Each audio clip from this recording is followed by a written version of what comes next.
Bonjour et bienvenue pour cette première mise au point de 2022, l'année où tout va s'effondrer.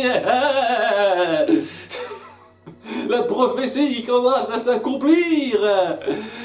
Pour ceux qui ne le sauraient pas, j'ai plus ou moins promis, averti que je ralentirai le rythme, et c'est ce que j'ai fait. Hein, ça fait 2 ans que je ralentis petit à petit le rythme de mes vidéos pour en sortir un petit peu moins que d'habitude. Et ça va être, je pense, le dernier échelon. Je pense que ça va être le dernier échelon de ralentissement qui va se passer à partir de mars, parce que je prévois quand même de faire un truc pour janvier, février, pour rester dans la même veine. Mais à partir de mars, il va y avoir un petit peu de changement de rythme que je vais un peu spécifier. C'est un petit peu le but premier de cette vidéo. Et j'en parle tout de suite, donc le fait est que pour ceux qui ne savent pas, il faut que je trouve un boulot à côté pour pouvoir me payer plus dans mes frais, parce que sinon c'est pas la peine, je finirai dans la rue, ce genre de conneries, blablabla. Bref, le truc c'est que il faut que j'ai du temps devant moi pour pouvoir faire quelque chose à côté. Et pour l'instant, même si j'ai ralenti le rythme, ça m'accapare pas mal de mon temps, encore les vidéos que j'ai faites. C'est pour ça que je vais faire un dernier changement drastique qui est de dire que je vais plus faire de Disney HS, ou du moins beaucoup moins souvent qu'avant. Ce sera plus du tout mensuel à partir de mars, et même à partir de mars, il y a des chances que les vidéos Disney habituelles ne soient pas automatiques. C'est pas impossible qu'il y ait des fois où je saute un mois entier sans faire de Disney et que vous ayez que des Total Splash, parce que ça c'est clair, c'est carré. Je vais continuer à en produire régulièrement parce que je veux aller jusqu'au bout de l'idée. Aller au bout du rêve, atteindre la fin du chemin pour pouvoir critiquer les 6 saisons et le film. Donc j'ai quand même bien progressé, hein, j'ai pas mal entamé la saison 4 à l'heure actuelle. J'ai envie de continuer histoire de pouvoir terminer l'année prochaine en fait, tout simplement. Et donc, ouais, je vais essayer de faire de mon mieux pour garder le rythme. C'est pas impossible que de temps en temps, je saute un mercredi si besoin, mais globalement, je vais quand même garder le rythme des Total Splash. Et je sais que ça plaît bien, ça c'est un petit succès, c'est même plus de succès que pas mal de Disney HS maintenant que que je m'y penche. Donc, ouais, hein, c'est le gros revenu de ma chaîne, même si revenu c'est une façon de parler, puisque il y a le tiers de ces vidéos qui sont démonétisées, enfin monétisées en faveur des ayants droit, parce qu'ils sont assez taquins là-dessus. Hein. On est un petit peu au taquet là-dessus pour reprendre les droits. Donc, tant pis, mais bon, l'important c'est que je puisse faire partager mes vidéos, je tiens à le préciser. Donc, en gros, ça va être les changements principaux. À partir de mars, déjà, à partir de février qui viendra, il n'y aura plus la contrepartie Disney HS, parce que c'est un petit peu le truc, quoi. La dernière qui a été décidée donc ce mois de janvier, c'est la dernière qui sera décidée directement par quelqu'un qui acceptera de me payer. Il va y en avoir d'autres. Mais ce sera beaucoup plus épars. Je vais expliquer un petit peu la logique de la chose. Mais cette contrepartie disparaîtra et je sortirai quelques HS de façon un petit peu espacée par la suite, histoire de terminer un cycle. Voilà, et après ce sera terminé pour ça. Je continuerai à faire du Disney classique, à un rythme un peu plus lent, mais ça va être ça. Et ouais, donc concernant les Disney HS à venir, il y a toute une organisation qui se mettra en place à partir de mars justement, puisque le Disney HS qui a été choisi pour janvier ce mois-ci, ce sera bien entendu pour février, et après coup, eh ben, les Disney HS suivants, il y en aura quelque chose comme 4-5, ils seront décidés par rapport à quelques petites choses. Déjà, il y en a un ou deux, ce me semble, qui ont un peu insisté sur Tipeee pour me demander un certain film, et je me sens un petit peu mal de ne pas leur donner après tout ce qu'ils m'ont donné, donc je pense que je vais le faire.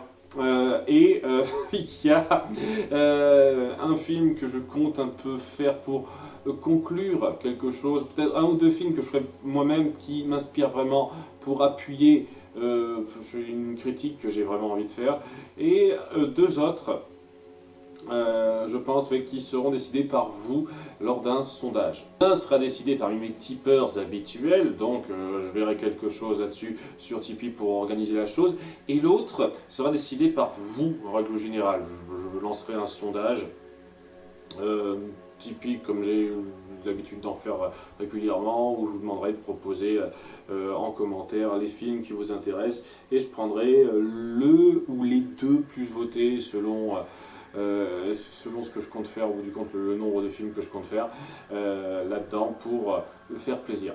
Et aussi, je m'octroie quelques jokers. Si par exemple vous mettez un film que j'ai vraiment pas envie de traiter en plus voté, je passe au suivant seulement. Hein. Je ne vais pas me forcer à faire un film que j'ai vraiment pas envie de faire juste pour vos yeux non plus, quoi. C'est des petits détails en plus, mais normalement, à moins que vous le fassiez exprès, je pense que ça devrait être jouable. Voilà un petit peu le topo. Le topo global de la chose, sachant que à côté, bon, bien entendu, je vais faire moins de vidéos top 15 tier list à partir de mars, je pense. Je vais les faire tous les 2 mois ou un truc comme ça aussi, comme pour les mises au point. Les vidéos réac, je les ferai de façon un peu moins régulière, pas 4 fois par semaine, sans doute un petit peu moins, parce que bon, je trouverais ça abusé de me centrer là-dessus alors que je fais beaucoup moins de vidéos plus importantes de travailler à côté. Ce serait quand même un petit peu... Je trouverais ça un petit peu abusé. Et voilà un petit peu le topo. Je continuerai de produire régulièrement du contenu, et je pense même que les premiers mois après février, j'essaierai de faire de mon mieux pour continuer de faire au moins un Disney Film clair par mois. Au moins jusqu'à juin ou un truc comme ça, et voilà, je pense que ce sera la dernière restriction que je m'imposerai, parce que si j'arrive pas à avoir du temps pour moi à côté avec ce nombre de restrictions en plus par rapport à mes sorties, c'est que je gère très mal ma vie. je pense que ce sera le dernier ralentissement que je fournirai. Mais bon, là, c'était le truc de mise au point le plus important, bien comprendre ça. À partir de mars, ça repartira pas. Voilà, ça descendra plus que ça repartira. Et on continuera quand même à produire des contenus, parce que j'aime avoir vos retours, j'aime faire ce genre de travail avec la reconnaissance des gens derrière. C'est toujours un plaisir à faire, et j'espère que malgré le nombre moindre de vidéos, vous serez quand même au rendez-vous. Voilà, un petit mot rapide pour dire que normalement je devrais me consacrer un petit peu à autre chose à partir de fin février qu'à chercher un nouveau boulot, peut-être une piste particulière qui est en lien avec la fiction que j'ai écrite, dont j'ai parlé à quelques reprises, qui s'appelle Eperdia, dont j'ai terminé l'avant-dernier chapitre il y a peu, mais vraiment il y a très peu, et donc je suis un peu excité à l'idée d'écrire le dernier chapitre. Hein, c'est un travail de longue haleine, mais je me pencherai là-dessus dans une vidéo un peu spéciale dédiée entièrement à ça d'ici quelques temps, pas très longtemps logiquement, pour vous en parler plus en détail, ceux que ça pourrait intéresser. En tout cas, je suis assez excité à l'idée de terminer un projet de cette ampleur. Maintenant que c'est dit, parlons un peu des films qui ont été traités ces 2 derniers mois de 2021, c'est-à-dire déjà les principaux sortis avant Encanto et Luca, Raya et Soul, qui n'en m'ont pas grandement plu. Et je vous cache pas que, pour parler rapidement de ça en termes global, j'ai été agréablement surpris du développement des films Disney en voyant Luca et surtout Encanto. J'ai été agréablement surpris de voir que ça pouvait remonter la pente, parce que ça donnait un peu l'impression que ça pouvait stagner dans une simili-médiocrité avec les films récents. Là, ça peut encore faire du boulot très satisfaisant pour moi. Donc déjà, je vous cache pas que c'est un point positif assez fort. Sinon, oui, alors on va commencer par Soul, sur lequel je vais pas avoir énormément de choses à dire, parce que énormément de gens n'arrêtent pas de me reprendre sur le fait que c'est normal que le message puisse pas parler à tout le monde, que c'est fort, et on essaye, quelques-uns que je trouve un petit peu hypocrite, de me reprendre pour dire hey, le message c'est pas juste, faut profiter des petites choses, c'est que la vie ça se ressent, ça ne s'explique pas. Et j'ai envie de dire ouais, c'est juste que vous trouvez des mots un petit peu alambiquables pour faire venir la même idée.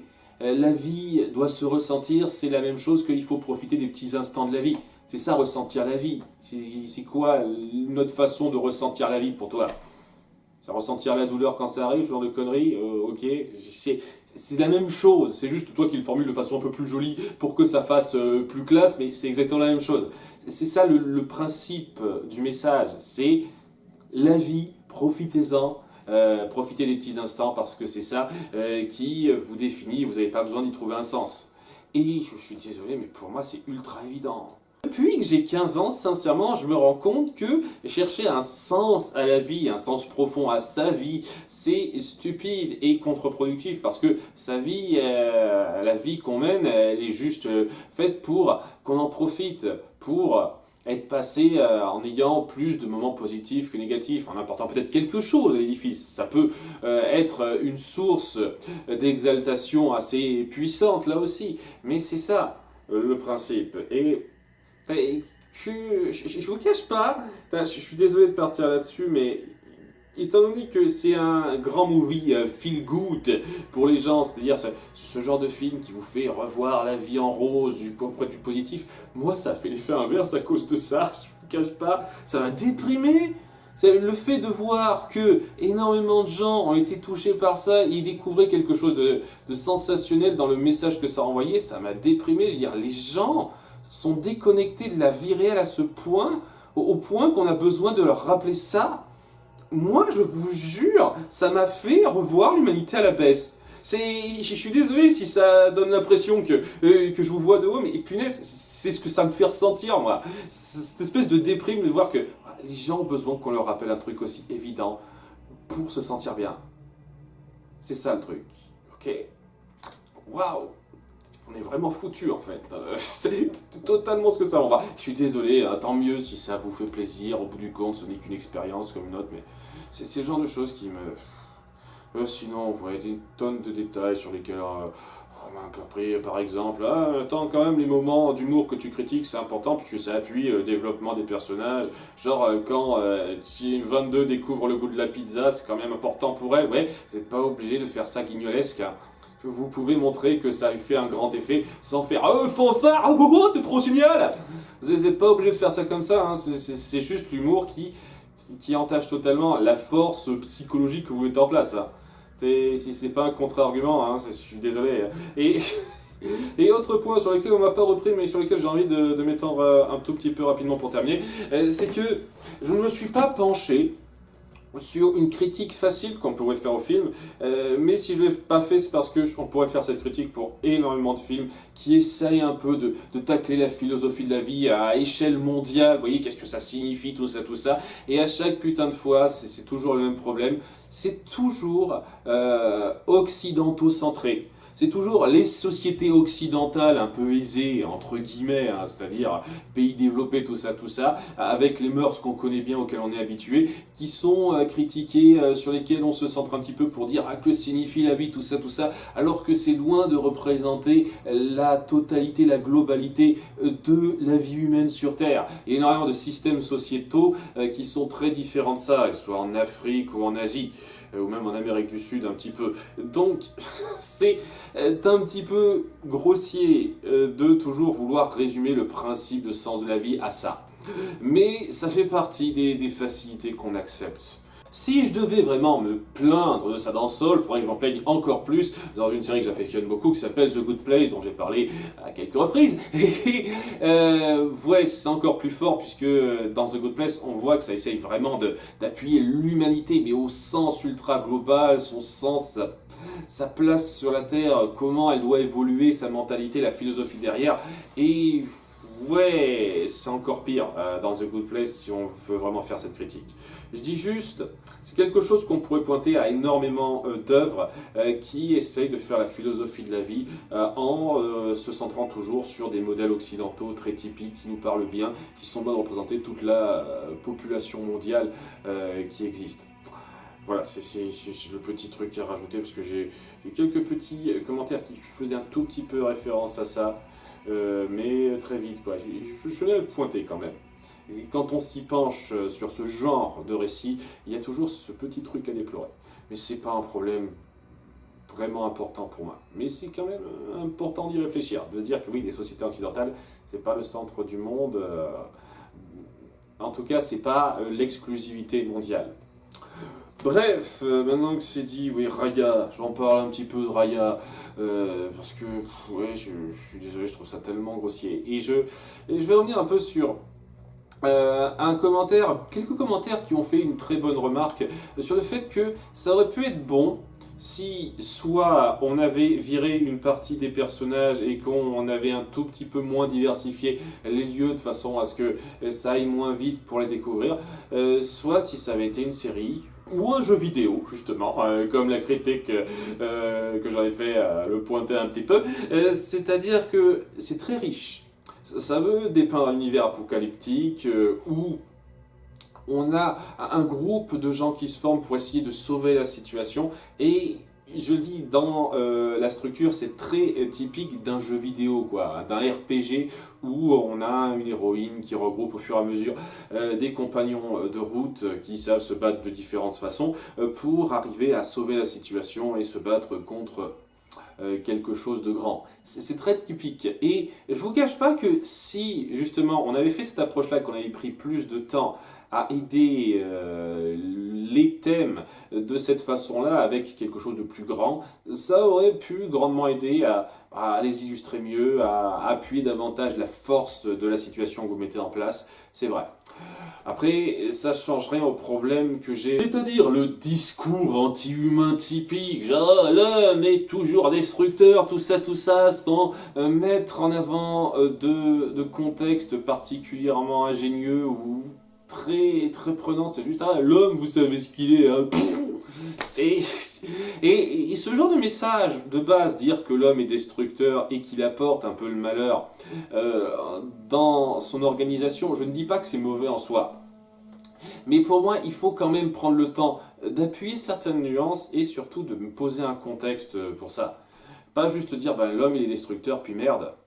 Parce que c'est ridicule. Il y a de la réflexion derrière, il y a une logique qui fait que l'homme puisse être destructeur, parce que l'homme cherche à voir les choses dans leur simplicité en fait. C'est un biais que n'importe quel animal a, ce fait de vouloir l'explication la plus simple, la solution la plus simple à ses problèmes, parce que si c'est possible, ce serait parfait. On n'aime pas la complexité, et c'est l'instinct qui nous fait faire ça. Et beaucoup de cas peuvent se justifier par ça. On essaye vraiment de le faire dans Raya, mais c'est fait de façon ultra pataude, et la majeure partie du temps, on dit juste les êtres humains sont des cons en fait, sont des connards qui prennent des décisions stupides, parce que l'homme, c'est beaucoup plus complexe que ça à mettre en place pour moi, et je trouve ça un peu foutoir, un peu insultant pour la complexité de l'être humain. Complexité qui a aidé à la mettre cette espèce en haut de la chaîne alimentaire, en tout cas en haut de l'organisation des animaux. On est vraiment supérieur dans notre position au sein de la planète. On a su vraiment supplanter tout le monde parce qu'on était ceux qui ont évolué le plus rapidement dans notre compréhension du monde, dans notre manipulation de leurs outils, etc. N'empêche que je tiens vraiment à souligner cette chose-là. Pour moi, ce qui fait que l'être humain est destructeur vient de ses instincts animaux. Toutes ces avancées, toutes ces progressions dans notre évolution sont dues à notre supériorité intellectuelle, mais tous les travers qui ont été faits par rapport à ça sont tirés de nos instincts primaires, nos instincts primitifs d'animaux qu'on n'a pas complètement endigués. On a beau dire qu'on a évolué, qu'on porte des vêtements, on est en société, on vit dans des maisons, on a Internet, etc., etc. On a toujours des instincts primitifs, seulement on les manifeste de différentes façons. Et c'est ça, pour moi, qui est la cause principale de la destruction humaine. Ça, son intelligence largement supérieure et sa créativité largement supérieure par rapport aux autres animaux, mais qui n'arrive pas à se détacher de la primitivité du règne animal toujours présent. hein, c'est-à-dire cette espèce de peur, de la complexité, de l'inconnu, ce besoin d'aller à la simplicité, cet instinct de conservation, etc. Tout ça, c'est ce qui amène les problèmes humains. Et appuyer le côté être humain égale mauvais, sans aborder ça de façon un tant soit peu satisfaisante dans un film, je trouve que c'est insultant, sincèrement. Hein, c'est beaucoup plus grave que la façon maladroite dont est amené le message de la confiance dans ce film, qui est discutable pour moi, mais c'est pas le plus gros souci. Pour ma part. Le plus gros souci, c'est cette façon complètement grossière d'appuyer le message « Ah, l'homme, il est méchant !» sans savoir amener ça de façon intelligente, et évidemment les gags débiles qui me saoulent. Mais ça c'est tellement évident, j'ai tellement réchauffé le truc, que ça commence à me saouler d'en parler à chaque putain de fois. Donc voilà, ce que je voulais appuyer par rapport à ça, qu'est-ce qu'il y a à préciser rapidement ? J'ai quelques personnes qui essayent de dire que Raya est quand même un peu responsable en donnant des excuses un petit peu bidons pour moi. Genre, mais quand même, Raya, lors de la rencontre avec Namari à la fin, elle a quand même amené son arme. Seulement, oui, elle a amené son arme au cas où, quoi. Elle n'a pas amené son arme pour la menacer, c'est juste au cas où pour se défendre. Tu crois quoi, qu'elle allait venir les mains vides, les poches vides, tout ça salut Bien entendu qu'on se défend, quoi qu'il arrive, on est dans un territoire hostile. Elle est juste prudente, Raya, et vu le passif de coups de couteau dans le dos qu'elle s'est pris, c'est compréhensible, hein, c'est compréhensible. Je trouve qu'elle est largement moins fautive que Namari dans cette situation. Et cette espèce de façon d'appuyer qu'elle était à ses yeux aussi responsable, c'était un peu grossier pour moi. Ah, mais bon, il y a cette façon de dire, et la violence ne résout pas la violence, ce genre de choses, ça va. Et honnêtement, je tiens vraiment à le préciser, parce que j'ai dit de façon un peu claire dans mon avis à tiède, c'était pas forcément clair dans mon Disney Feel. J'ai majoritairement plus apprécié la scène de fin que déprécié. C'est-à-dire le moment où notre groupe se sacrifie pour reformer la pierre et vaincre le mal via la force de l'unité. Je trouvais que d'un point de vue purement émotionnel, c'était très réussi. Ça m'a fait un petit quelque chose quand même, hein, croyez-le ou non. D'ailleurs, j'ai hésité à mettre 11,5 et 12. Vraiment. J'ai hésité entre 11,5 et 12, parce que pour moi, c'est vraiment c'est pas dans le top 10 des pires. Hein. Clairement pas, ça atteint pas ce stade-là, quoi. Ça change absolument aucune place. Et je trouve que c'est un petit peu frustrant, parce qu'il y avait les bases de faire quelque chose de génial, en évitant les messages anti-humains un peu trop faciles, ou au moins faites-les mieux, en évitant les gags débiles, parce que le bébé, ninja, pickpocket, c'est de la merde, vraiment une merde abyssale en termes d'écriture humoristique. Vous évitez ce genre de choses, vous étiez un petit peu plus cadré dans la diversité de ce que vous montrez, en respectant bien le temps imparti que vous avez, parce qu'un film d'1h30 ne peut pas faire des monts et des merveilles avec un univers aussi riche. Vous gériez mieux ça, et vous auriez pu faire un film excellent. Je le pense sincèrement excellent. Mais tel quel, c'est correct, quoi. J'apprécie certaines scènes, l'action est vraiment cool, mais je peux tellement pas... je peux tellement pas apprécier cette exécution foireuse sur tellement de tableaux, dans le ton, dans les thématiques mal illustrées, ce genre de choses, je peux pas l'accepter. Pour moi, c'est malheureusement... c'est dommage de voir un gâchis de potentiel à ce point. Mais je le dis, si jamais vous voulez faire une adaptation en jeu vidéo, ça peut se prêter magnifiquement à un RPG. Et si vous prenez le temps de développer certains trucs, certes, le passage avec le bébé ninja sera totalement débile, ça changera pas, mais ça pourra peut-être sauver la chose.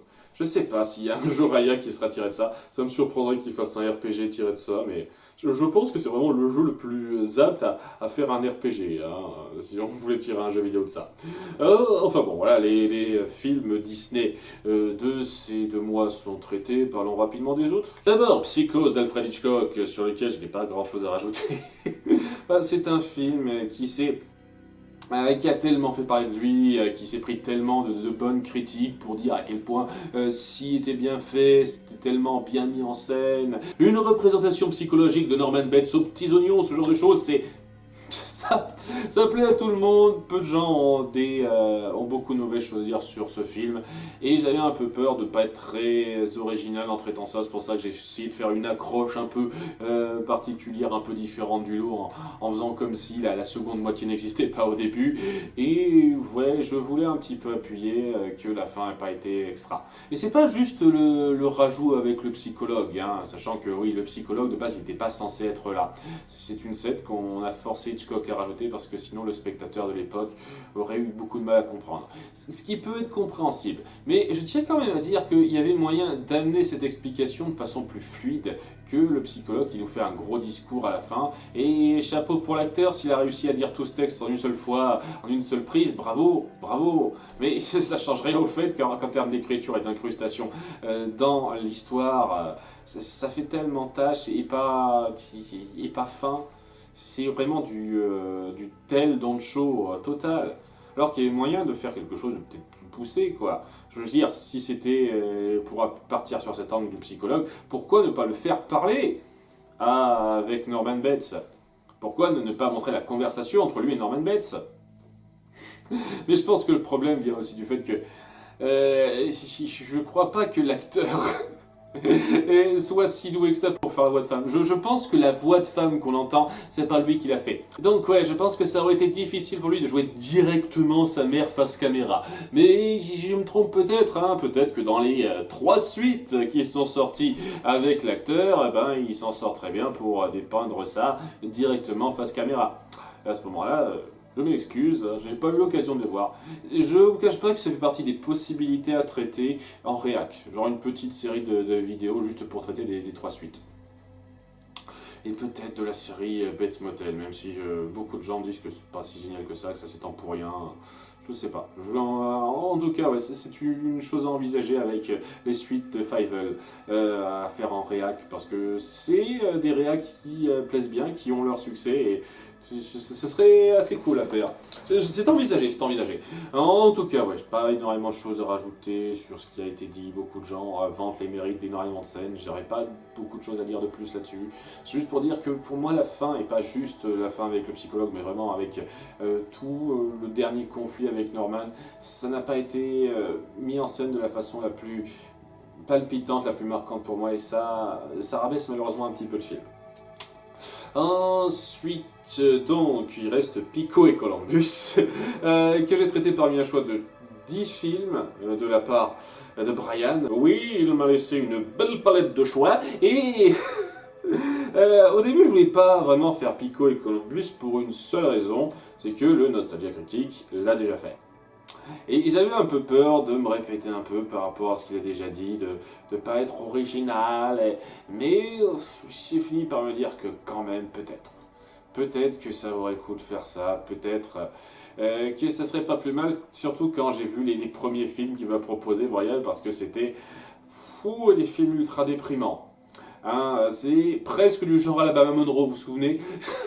Pour les quelques personnes qui ont vu ma critique Disney VHS de ce film, il est quand même l'une des premières critiques Disney VHS à avoir eu un succès vraiment médiocre, hein, par rapport à la moyenne habituelle. C'est pas un film qui parlait, beaucoup de gens n'avaient pas très envie de voir ça, et j'ai beau avoir essayé de faire de l'humour autour de ça, c'était difficile. Et j'avais pas envie de repartir sur un film comme ça, surtout pour fêter la fin de l'année. Regardez, si on parlait d'un gros drame comme c'était quoi déjà, Funan, c'est ça, Funan, si ceux qui ne connaissent pas ce film, si vous voulez être totalement déprimé jusqu'à la fin de votre vie, regardez ça, voilà. Ah, c'est bien fait, j'ai des problèmes avec ça, et le truc c'est que me plaindre de ce film qui raconte une horreur de la vie réelle qui s'est vraiment passée, me plaindre des mises en scène de certains trucs, je dirais, ok, je passerais pour un gros connard, non. Et d'autres films comme ça, à moindre échelle, qui n'étaient pas des plus réjouissants à traiter. C'est pour ça que je me suis dit, allez, on va faire Pico et Columbus, au moins ça fera marrer les gens, et ça me fera marrer aussi de tacler ça. Petit point sur le fait que certains considèrent ce film comme un gros nanar, je vois totalement pourquoi, c'est un peu du n'importe quoi dans le déroulé, et c'est facile de se moquer de beaucoup de choses. Personnellement, je tiens à le repréciser, il me semble que j'en ai déjà parlé à quelques reprises, je ne suis pas un fan de ce style-là, je ne suis pas un aficionados des nanars. Je trouve que la plupart du temps, quand un film est mauvais, il est juste mauvais, et je vais pas aller chanter ses louanges juste parce qu'il est mauvais de façon un peu plus drôle que d'habitude. Et c'est rare que ça me fasse cet effet-là, quoi. Je tiens à dire que Le Petit Grille-Pain Courageux 3, c'est un cas exceptionnel. Exceptionnel de film. Tellement space, tellement haut perché, que ouais, je peux le considérer comme un nanar personnel. Mais c'est rare, c'est vraiment rare. Hein.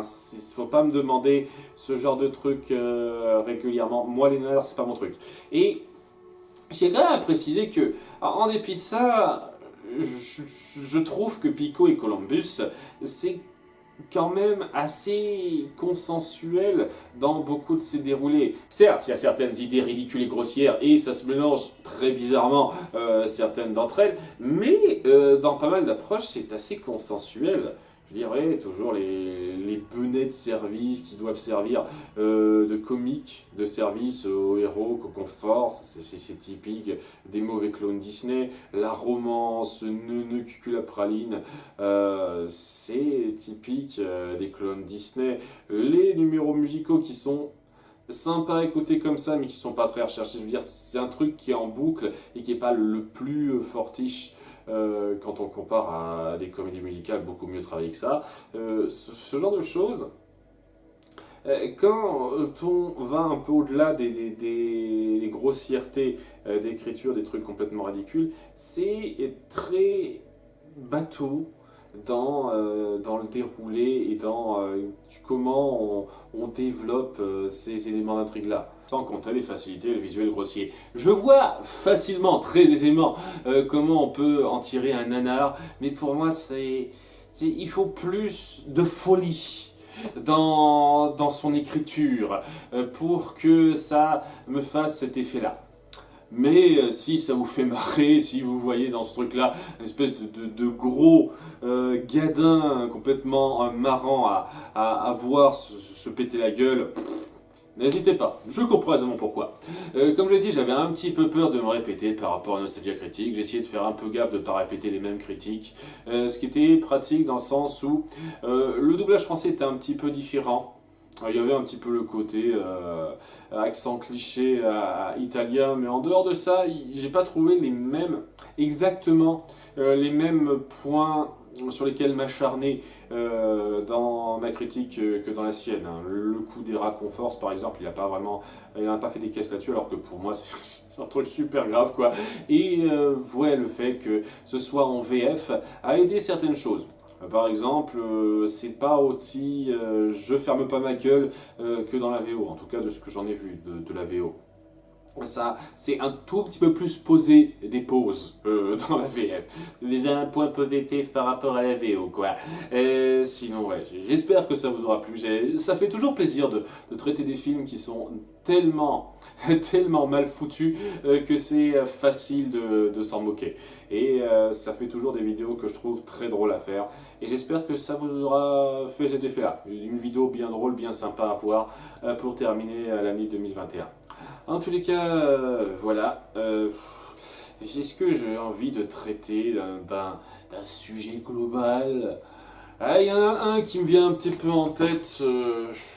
C'est autour du fait que, évidemment, donc je vais commencer un petit peu à ralentir la cadence, et ça vient du fait que j'ai pas eu un grand succès. Enfin, j'ai pas eu un succès énormissime par rapport aux grands noms de YouTube qui font des vidéos un peu similaires aux miennes, et je pense que ça peut se justifier par beaucoup de raisons. La première, c'est que je n'ai pas autant de talent, je n'ai pas su aussi bien présenter mes vidéos. Sur le plan technique, je reconnais que je ne suis pas aussi bien fourni qu'eux, quoi. C'est toujours moi qui suis devant cette caméra, avec l'angle qui n'est pas toujours parfaitement horizontal.